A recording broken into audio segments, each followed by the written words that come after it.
சொல்றேன், அல்லாஹ் மீது ஆணையாக தௌஹீத் ஜமாத்தையோ தௌஹீத் ஜமாத்துடைய தலைவர் ஷேக் பி ஜைனுல் ஆபிதீன் உலவி அவர்களையோ அல்லாஹ் அவருக்கு ஹிதாயத்தை கொடுக்கட்டும், இன்னும் இருக்கக்கூடிய அவங்களுடைய அறிஞர்களையோ எந்த மேடைகளிலும் நான் எந்த சூழ்நிலையிலும் நான் அவர்களை விமர்சனம் பண்ணியதே கிடையாது, பண்ணவும் மாட்டேன்.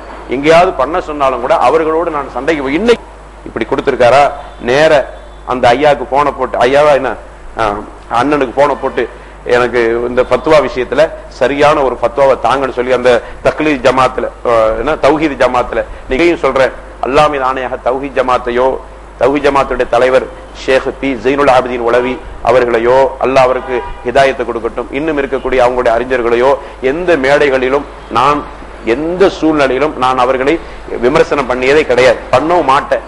இவங்களுடைய நோக்கம் என்ன தெரியுமா, ஒரு முடிவு எடுத்திருக்காங்க. என்ன முடிவு தெரியுமா, இந்த ஊரை கண்டிப்பாக இரண்டாக ஆக்க வேண்டும் என்பதில் உறுதியாக இருக்கிறாங்க. இந்த மக்களை உடைக்கிறதுக்கு வழியே தெரியல, இந்த வழியை வச்சுதான் உடைக்கணும். கீழக்கரையை உடைச்சாச்சு, உடைக்க முடியாது நினைச்ச கீழக்கரையை உடைச்சாச்சு, அதராம் பண்ணத்தை ஒரு மாதிரியே உடைச்சாச்சு, காயல் பண்ணத்தை உடைக்க முடியவில்லை, உடைக்கிறதுக்காக வேண்டி முடிவு பண்ணியாச்சு. வழி தேடுறாங்க, வழியில பார்த்தாங்க இது மாட்டிக்கிருச்சு, கவனமற்ற ஃபத்வா மாட்டிக்கிருச்சு. இப்ப என்ன பண்ணுவாங்க தெரியுமா, மக்கள்கிட்ட பாத்தீங்களா இப்படிப்பட்டவர்கள் அப்படின்னு மக்கள் பிரிஞ்சு போறதுக்கு காரணம் என்ன தெரியுமா, அவங்க பிதஅத் செய்ற கூட்டங்க. பிதஅத் செய்ற கூட்டத்துல நம்ம இருக்க முடியுமா? அப்ப நம்ம யோசிப்போம், ஆமா சரிதானே, அப்ப அதுல ஒரு 2 பேர் போயிடுவோம், சரிதானே நினைச்சிட்டு 2 பேர் போயிடுவோம், ஆமா சரிதானே, பிதஅத் செய்ற கூட்டம் ஜாமிலர் கூட்டம், அந்த கூட்டத்தை நம்ம இருக்க கூடாது. அப்ப என்ன செய்யறது, அண்ணா என்ன சொல்றாரு, அங்க ஒரு பள்ளியை கட்டி இந்த பள்ளியில வாங்க போயிடும். இப்ப பள்ளிக்கு ஆள் சேர்க்கத்தான் இந்த திட்டம். நான் கற்பனையில குற்றச்சாட்டு சொல்லவில்லை, நானும் அவர்களை மாதிரி கற்பனையில குற்றச்சாட்டு செய்யவில்லை, உண்மையிலேயே அதுதான் நோக்கம்.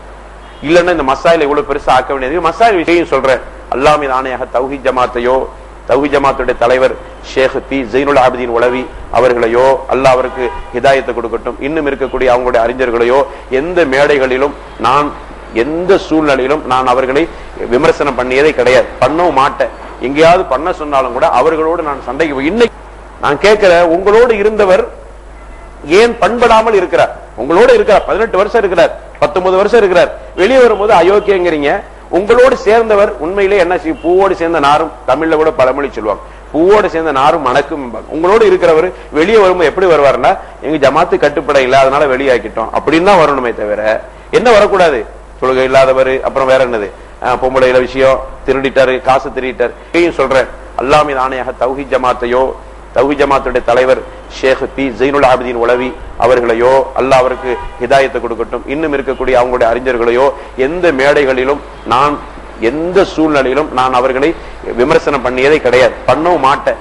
எங்கேயாவது பண்ண சொன்னாலும் கூட அவர்களோடு நான் சண்டைக்கு இன்னைக்கு வரைக்கும் அப்படித்தான். ஏன்னா இத்தனை 18 வருஷமாக தக்லீத் 18 வருஷமாக தௌஹீத் ஜமாத்துல இருந்தவருக்கு ஏன் 18 வருஷமா தௌஹீத் ஜமாத்துல இருந்தவருக்கு ஏன் அவரால் திருடாம பொய் சொல்லாம கூட நான் கூசு பொம்பளை விஷயத்துல அவர் குறை இல்லாம ஏன் அவரை பயன்படுத்தாமல் ஆகிவிட்டது இந்த 18 வருஷமா அந்த ஜமாத்.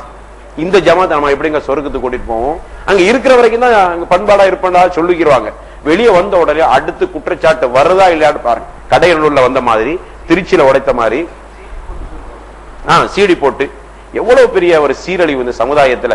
கொள்கையை சொல்ல வந்த நேரத்தில் இப்படிப்பட்ட ஒரு மோசமான நிலைமை. நான் விமர்சனம் பண்றதுக்கு விரும்பவே இல்லை சகோதரர்களே, கொஞ்சம் கூடுதலாக சில விஷயங்களை சொல்லிட்டேன். சொல்றதுக்கு காரணம் என்னன்னா, இவர்களுடைய சதியை உடைத்தே தீர வேண்டும். நாளைக்கையும் சொல்றேன், அல்லாஹ் மீது ஆணையாக தௌஹீத் ஜமாத்தையோ தௌஹீத் ஜமாத்துடைய தலைவர் ஷேக் பி ஜைனுல் ஆபிதீன் உலவி அவர்களையோ அல்லாஹ் அவருக்கு ஹிதாயத்தை கொடுக்கட்டும், இன்னும் இருக்கக்கூடிய அவங்களுடைய அறிஞர்களையோ எந்த மேடைகளிலும் நான் எந்த சூழ்நிலையிலும் நான் அவர்களை விமர்சனம் பண்ணியதே கிடையாது, பண்ணவும் மாட்டேன். எங்கேயாவது பண்ண சொன்னாலும் கூட அவர்களோடு நான் சண்டைக்கு இன்னைக்கு வரைக்கும் அப்படித்தான். நானும் குற்றவாளி ஆயிடக்கூடாது, மறைமுகமாக நானும் என்ன செஞ்சிடக்கூடாது. நீங்களும் அண்ணனுக்கு மறைமுகமா சப்போர்ட்டா இருந்தனால தான் இந்த உண்மையெல்லாம் உடைக்காம இருந்திருக்கிறீங்க, நாங்க அதனாலதான் வழிகட்டுக்கு போயிட்டோம் அப்படின்னு நாளைக்கு நீங்க மேல குற்றச்சாட்டு சொல்லிடக்கூடாது பாருங்க. அதனாலதான் உடைக்க வேண்டிய சூழ்நிலை ஆயிடுச்சு. நோம்பல போட்டு உடைக்க வேண்டிய சூழ்நிலையா உருவாக்கிட்டாங்க.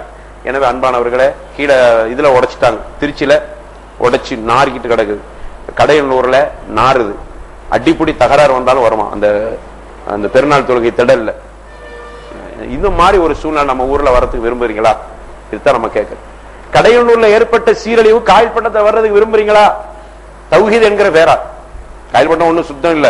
சொல்றேன், அல்லாஹ் மீது ஆணையாக தௌஹீத் ஜமாத்தையோ தௌஹீத் ஜமாத்துடைய தலைவர் ஷேக் பி ஜெயினுல் ஆபிதீன் உலவி அவர்களையோ அல்லாஹ் அவருக்கு ஹிதாயத்தை கொடுக்கட்டும், இன்னும் இருக்கக்கூடிய அவங்களுடைய அறிஞர்களையோ எந்த மேடைகளிலும் நான் எந்த சூழ்நிலையிலும் நான் அவர்களை விமர்சனம் பண்ணியதே கிடையாது, பண்ணவும் மாட்டேன்.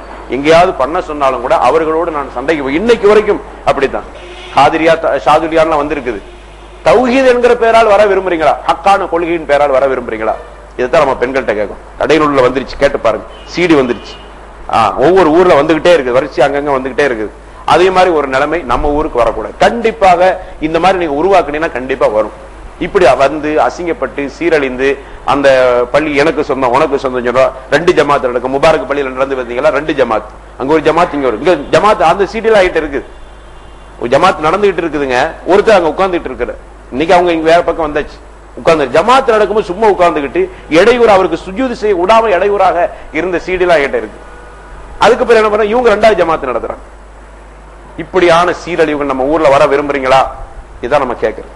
இதைத்தான் திரும்ப திரும்ப உங்களுடைய உள்ளங்களில் போட்டு கேளுங்கள். அல்லாஹ்வுக்கு பயந்து கேளுங்கள். இந்த கொள்கைக்காக நாம எல்லாம் எவ்வளவு பெரிய சிரமங்களை, குடும்பத்துக்குள்ள நாம் சிரமங்களை பெற்றிருக்கோமா இல்லையா?